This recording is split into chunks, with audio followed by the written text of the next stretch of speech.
Assalamualaikum Sobat Football United. Ringan amatiran ala gua. Ada sebuah artikel dari ESPN yang ditulis oleh Rob Dawson. Ini cukup menarik menurut gua ya. Bagaimana kalau para perwakilan manajer ini, manajer-manajer ya, sudah mulai mendekati Manchester United karena keraguan masa depan dari Erik ten Hag. Ini ditulis oleh Rob Dawson. Sekali lagi, Manchester United telah didekati oleh perwakilan dari beberapa manajer yang memperkirakan kalau Erik ten Hag akan diganti posisinya sebelum mulai musim depan. Sumber-sumber mengatakan ke ESPN, Erik ten Hag berada di tekanan yang sangat besar setelah kekalahan derby 3-1 menghadapi Manchester City di hari Ahad, dan membuat timnya saat ini masih berada di posisi ke-6 ya di Premier League. The Dutchman atau Erik ten Hag ini telah dikatakan untuk mengamankan posisi Liga Champions musim depan, di mana ini sangat vital bagi investasi klub untuk skuad di musim panas, yang juga akan menentukan bagaimana profit dan sustainability dari sisi keuangan. Tapi kekalahan di Etihad telah membuat Manchester United saat ini tertinggal 11 poin di belakang Aston Villa dengan sisa 11 pertandingan untuk dimainkan. Erik ten Hag telah ikut dengan sangat penuh di rencana musim panas dan juga mengidentifikasi transfer target dan juga mengorganisasi pre-season tour di Amerika. Tapi sebuah sumber mengatakan ke ESPN kalau Erik ten Hag ini belum diberikan garansi secara formal oleh Sir Jim Ratcliffe atau timnya juga ya, kalau dia masih akan berada di Manchester United musim depan. Ini menimbulkan atau memicu didekatinya Manchester United oleh beberapa perwakilan dari manajer-manajer yang saat ini juga sedang mencari pekerjaan. Manchester United dari beberapa sumber mengatakan kalau beberapa pelatih telah berencana terkait dengan masa depannya dan juga menunjukkan ketertarikan untuk menjadi manajer Manchester United, walaupun belum ada diskusi secara formal dengan kandidat-kandidat. Manchester United telah dikontak oleh ESPN yang telah dikontak oleh ESPN Manchester United ini untuk memberikan komentar. Di musim panas nanti Liverpool, Bayern Munchen, Barcelona juga akan mencari manajer yang baru untuk musim depan, dan tentu saja saat ini mereka juga telah mencari-cari opsi-opsinya. Tim Sir Jim Ratcliffe yang dipimpin oleh Sir Dave Bracewell dan juga Jean-Claude Blanc ini masih memfinalisasi detail-detail dari struktur baru di Old Trafford, yang tentu saja akan menentukan profil dari manajer yang ingin mereka dapatkan ya untuk tim musim depan.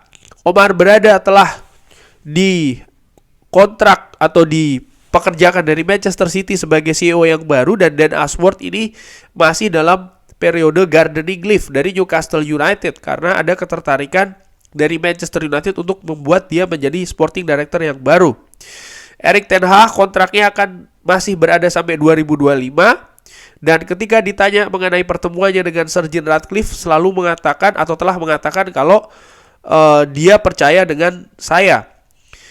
Dan setelah kalah dari Fulham dan juga Manchester City, Erik ten Hag sekarang ini menghadapi jadwal yang krusial di kandang sendiri, menghadapi Everton dan juga selanjutnya menghadapi Liverpool di perempat final Piala FA.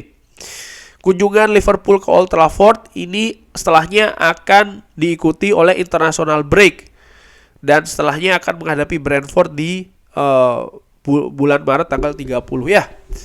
Ini menarik bagaimana situasi dari Erik ten Hag sangat-sangat spekulatif ya.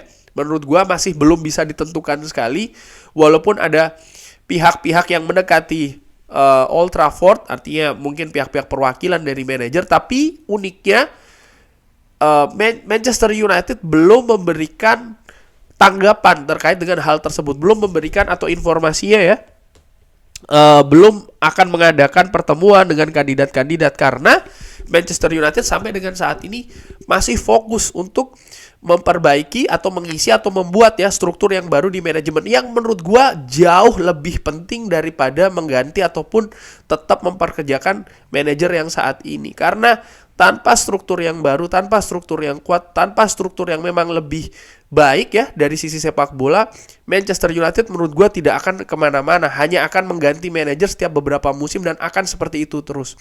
Sehingga Dan Ashworth datang dulu, bekerja dulu, Omar Berada pun juga demikian, dan mungkin nanti Jason Wilcox, mungkin nanti Dougie Freedman, itu lebih penting menurut gue sudah ada. Baru setelahnya diidentifikasi apakah memang Erik ten Hag ini sesuai dengan visi, filosofi, atau rencana yang ingin mereka bangun di Manchester United. Kalau tidak, ya selesai. Tapi harus dipertimbangkan juga bagaimana tadi disebutkan di artikel kalau kontrak dari Erik ten Hag ini baru akan berakhir tahun 2025. Artinya apa? Akan ada kompensasi yang harus dibayarkan. Ini akan memotong ya kan dalam tanda kutip sisi finansial dari Manchester United, akan ada pengaruhnya ke financial fair play. Namun kalau seandainya memang Erik ten Hag ini tetap dipercaya musim depan, ya menurut gua harus diberikan dukungan support yang lebih positif. Memang tadi dikatakan Erik ten Hag sudah ikut serta dalam mengidentifikasi target-target transfer musim panas lalu ya kan, dan juga pre-season tour di Amerika. Tapi kenyataannya ternyata itu semua tidak berjalan dengan baik-baik saja. Bagaimana harga pemain-pemain yang didatangkan, dan tentu saja ini di luar kendali dari Erik ten Hag ya, harga-harga tersebut ternyata masih terlampau tinggi untuk pemain-pemain yang hadir di Old Trafford musim ini. Lalu juga bagaimana ternyata jadwal tour di Amerika itu masih sangat ketat sekali, masih sangat padat sekali, travelingnya masih terlalu jauh, dan ini memberikan impact ke kondisi fisik dari para pemain yang berakibat musim ini pemain sangat banyak sekali yang cedera. Hal-hal seperti ini menurut gua harus Erik ten Hag butuh pihak lain yang bisa men-challenge, bisa mendiskusikan kembali ya, atau bahkan mengatur secara bersama-sama sehingga ada rencana yang lebih matang lagi, yang lebih baik lagi. Ini kalau seandainya memang Erik ten Hag dijaga untuk musim depan. Terkait dengan situasi manajer yang diincar, contoh nih ya, itu pun juga tidak mudah loh. Kan tadi disebutkan yang datang ke Old Trafford adalah manajer-manajer memang yang butuh mencari pekerjaan baru. Artinya memang yang kemungkinan besar setelah musim panas nanti mereka pun juga tidak mendapatkan tim ya, mungkin kayak Thomas Tuchel, Nagelsmann ataupun yang lain. Tapi kalau seandainya kan manajer yang saat ini sedang berada dalam kontrak di klubnya, contoh kayak De Zerbi, ini dikabarkan kalau release clause dari De Zerbi di Brighton ini 12 juta pounds. Wow. Jadi Manchester United kalau memecat Erik ten Hag harus membayar kompensasi dan juga harus membayar kompensasi juga kepada Brighton untuk mengambil De Zerbi. Contohnya kalau ingin mendatangkan De Zerbi. Jadi hal-hal seperti ini harus juga diperhitungkan, karena banyak sekali fans hanya melihat dari sisi penampilan di atas lapangan saja, tapi sudah itu saja, kita datangkan si A si B tanpa melihat lebih jauh lagi. Menurut gue tidak harusnya seperti itu. Nah, sekali lagi kalau ditanyakan kepada gue ya, karena ada beberapa pertanyaan di kolom komentar, gue tetap 110% dengan Erik ten Hag, itu tidak berubah. Gue berpikir terlalu banyak halangan ataupun juga masalah yang harus dihadapi oleh Erik ten Hag di musim keduanya, bahkan setelah memasuki musim keduanya, yang seharusnya ini di take care ataupun diatasi oleh pihak-pihak lain di luar manajer Manchester United.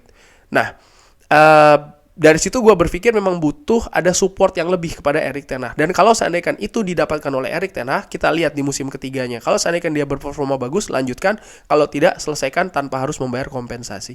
Kurang lebih demikian. Bagaimana menurut Sobat Football United? Silahkan drop di kolom komen. Terima kasih sudah menyaksikan. Jangan lupa like, subscribe. Wassalamualaikum warahmatullahi wabarakatuh. Thank you.